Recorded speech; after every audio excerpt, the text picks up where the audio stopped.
Greetings dear viewers and welcome back to the review program. In this episode we will touch upon the tourism sector of Uzbekistan and discuss its aspects.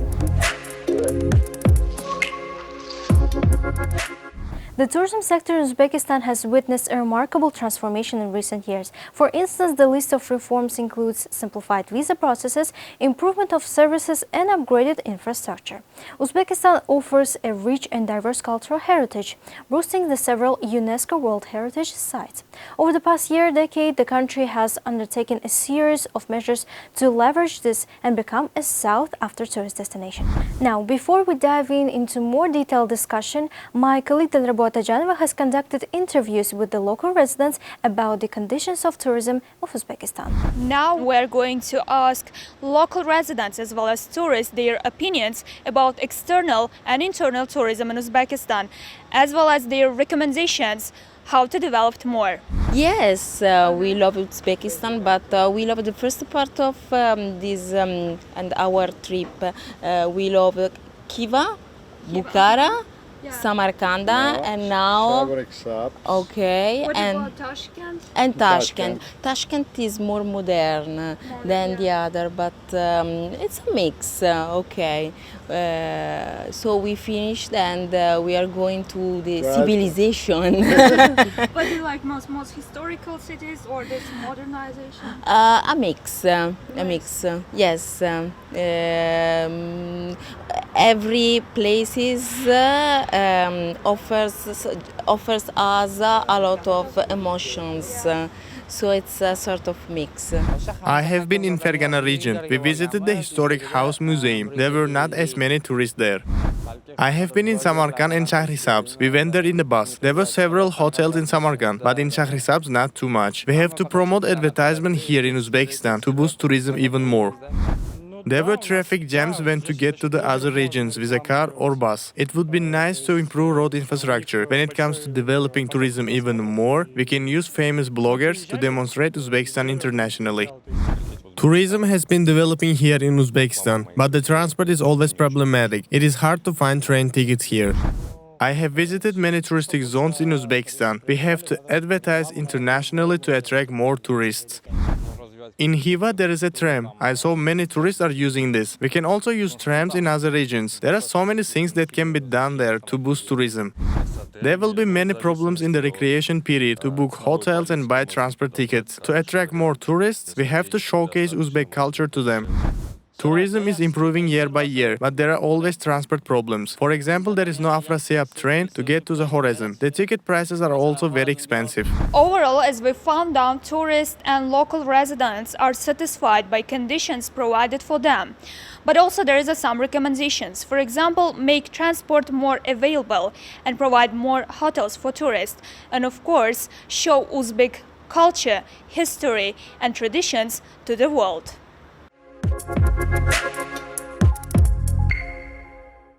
Uzbekistan pays special attention to the modernization of tourism industry, development and improvement of the regulatory and legal framework for sustainable development of the industry, organization of services for foreign guests in accordance with the international standards. Over 2 million people from different parts of the world visit Uzbekistan annually. The geography of foreign guests covers Germany, France, Italy, Korea, Japan, China, Malaysia, Russia and India. Bukhara, Khiva, Samarkand and Shahrisabz are included in the UNESCO World Heritage List. Since the first years of independence, Uzbekistan has been actively building up cooperation with international organizations and regularly takes initiatives to deepen cooperation in this promising area. An important milestone in national tourism was the entry of the Republic into the UN World Tourism Organization in 1993. Within the framework of cooperation in 1994, 19 countries of the world adopted Samarkand Declaration on Tourism along the Silk Road. In 1999, the Khiva Declaration on Tourism and the Cultural Heritage Preservation was adopted, supported by UNWTO, UNESCO and the Council of Europe. In 2002, the Bukhara Declaration on Silk Road Tourism, which emphasizes the benefits of sustainable tourism and identifies concrete steps to stimulate cultural and ecological tourism along the Silk Road. In recognition of the Republic's special place in the world tourism industry, UNWTO Regional Office for Coordinating Tourism Development along the Silk Road was opened in Samarkand in 2004. This office exists only in 2 countries, Japan and Uzbekistan. Its main function is to identify directions in the development of not only regional but also international international tourism. Through the efforts of the Republic's leadership, the tourism infrastructure has been raised to fairly high level in recent years. In particular, 1,176 tourist organizations, including 621 tour operators, 555 hotel farms are successfully functioning in the country. An extensive network of hotels with more than 25,000 beds meet modern international standards. Over the years of independence, thanks to large-scale reconstruction of infrastructure and facilities in Uzbekistan, 11 airports have received the status of international harbors. In recent years, Uzbekistan has been actively introducing new types of travel, including ecotourism. The presence of nature reserves, national parks, nurseries, sanctuaries, natural monuments, biosphere reserves in the country makes ecotourism a very promising direction. In addition, geotourism, medical tourism, as well as mountaineering and rafting have been developed in the country.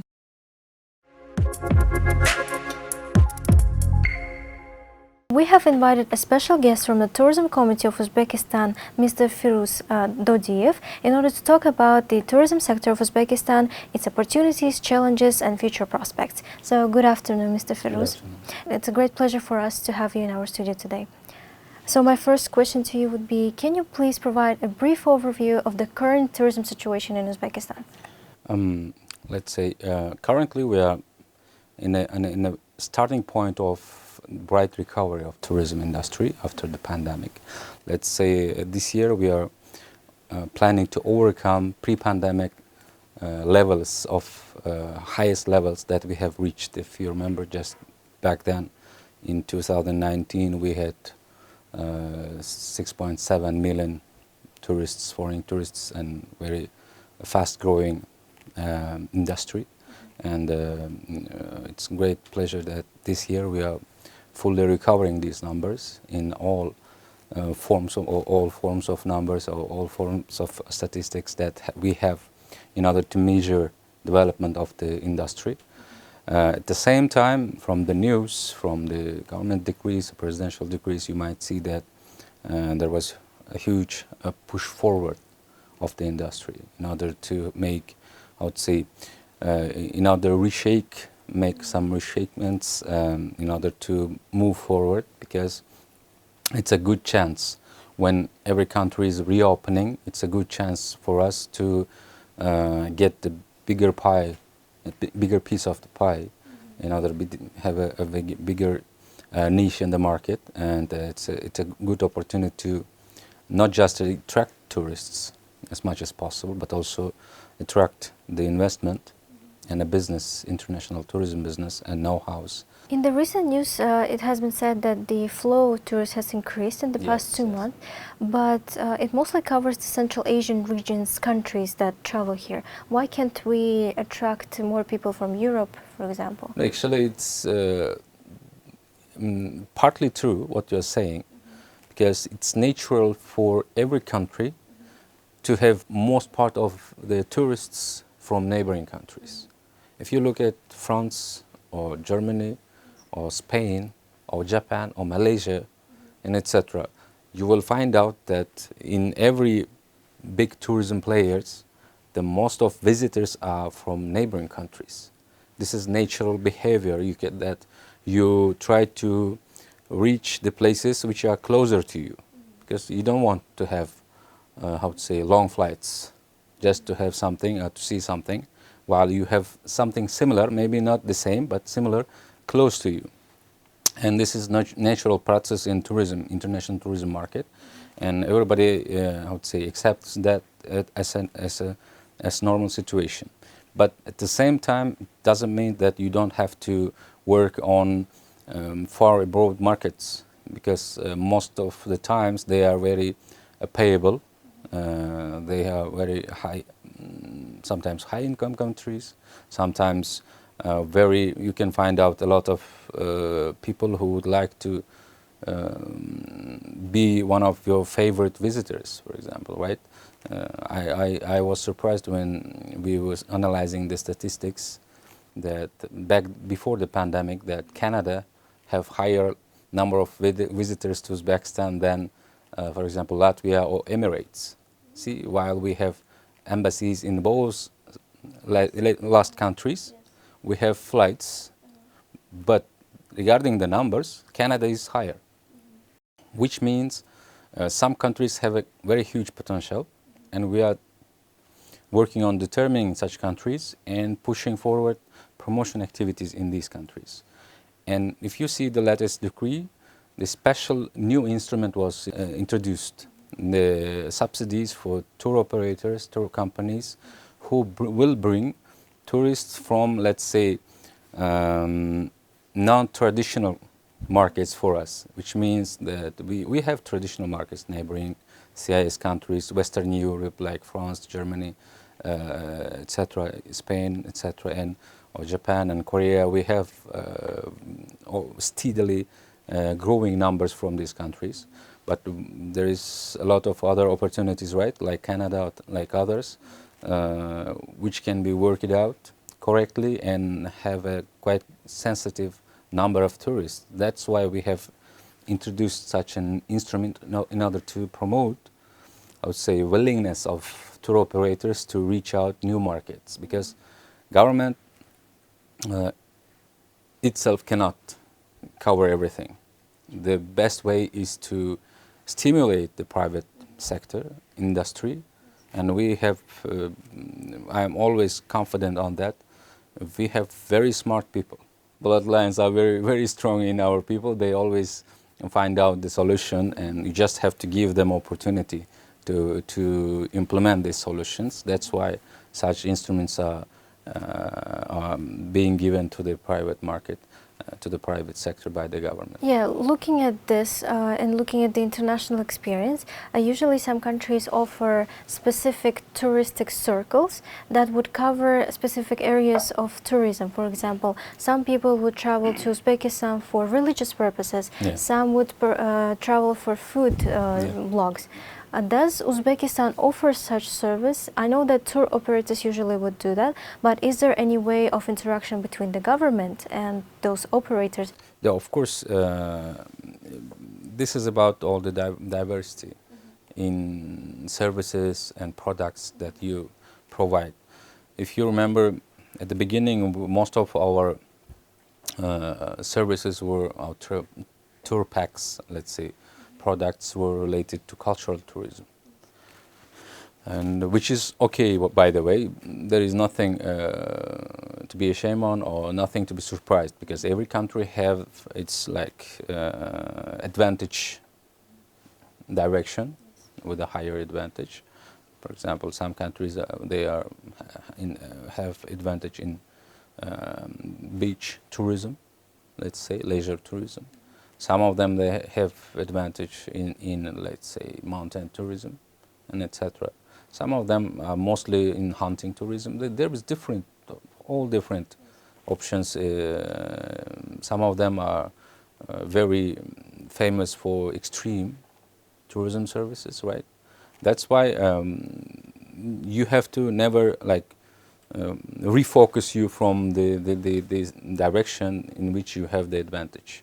But along with it, you have to put some investment, to put some attention to other directions, as Uzbekistan does. Even in the new decree, there is a special tax benefits for those who would like to create such services, separate services. And even before, we had many tax benefits or special financial instruments provided to the business in order to create different kind of new services like extreme or etc., like zip lines and etc., etc. And one of the interesting directions are becoming the ziyarat tourism. As you know, that more and more people are becoming interested, especially from Indonesia, Malaysia, and on those guys, Singapore, in order to have Umrah Plus style packages and etc. So we're like the second destination, right, after Saudi Arabia, and then yeah, it's most preferred due to these very important sites and personas, let's say, scholars that we had for in Islamic heritage. That's why it's quite important.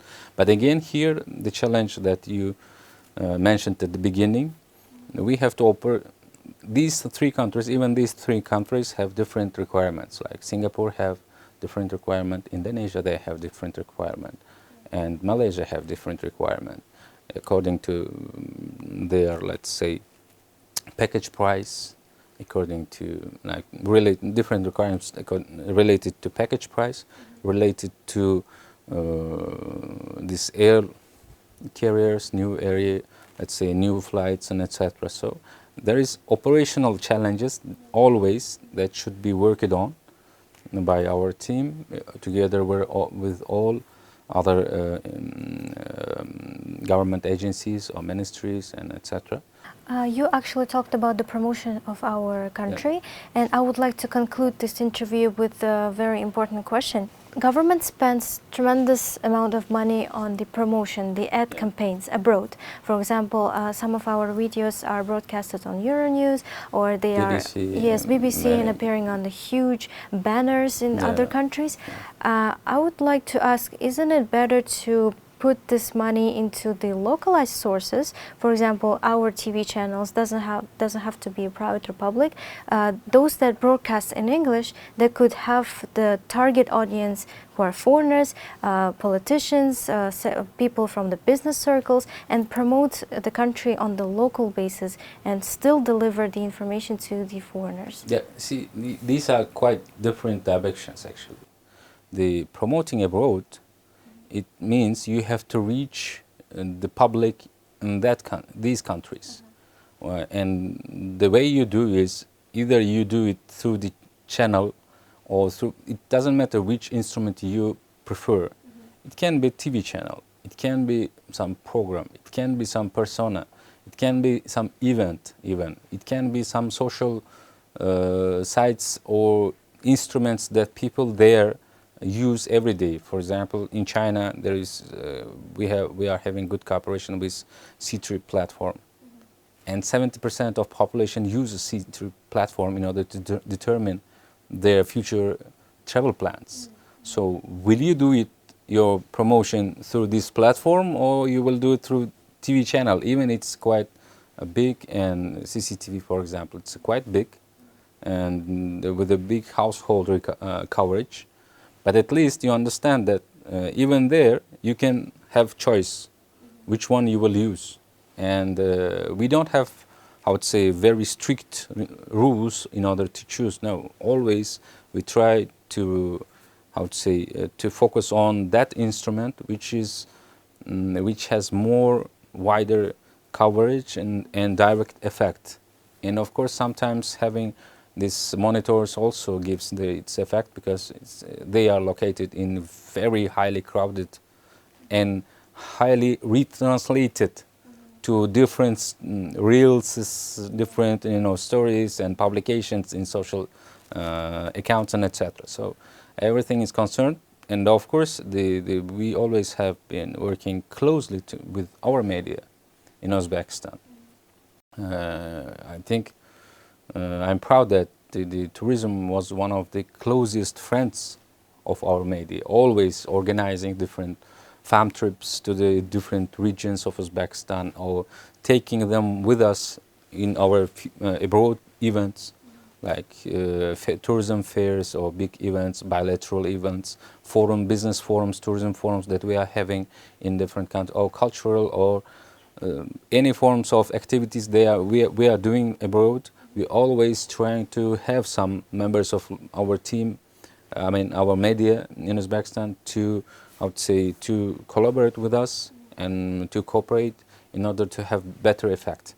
And this approach still remains and will be, I would say, executed in the future, of course. That's why we're always open, and for your channel also, always open to consider what kind of new forms maybe of collaboration we could have.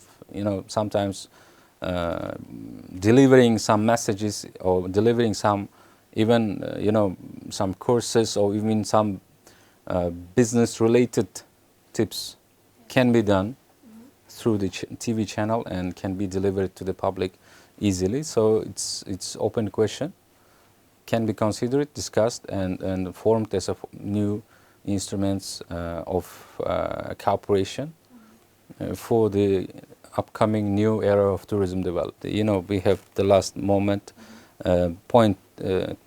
moment should be pointed out. It's upcoming General Assembly. And of course, we think this is the very milestone event for Uzbekistan.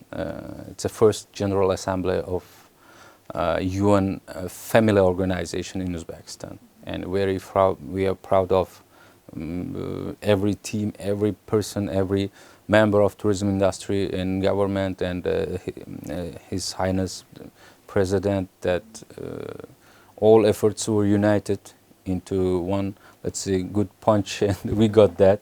And I think this is very important event in order to promote, as you say, abroad and regionally and internationally. It's a one-of-a-kind chance to showcase your country, showcase that tourism industry have, and not just the tourism industry, all related sister industries have to showcase and bring up quite a big amount of investment.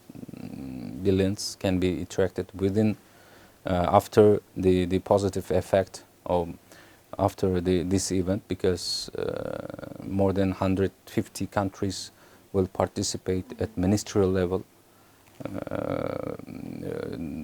Many international organizations also will participate, big hotel chains, big investors, funds, venture funds, transportation companies, everybody somehow related to tourism will be collected into one place, to the Samarkand. So we hope that it will be tremendous event with a tremendous outcome for the Uzbekistan, for the tourism and for the economy, and every and each member of, or let's say citizen of Uzbekistan. We are confident 100%. Thank you, Mr. Firuz. It was a very productive and interesting conversation. Thank you very much.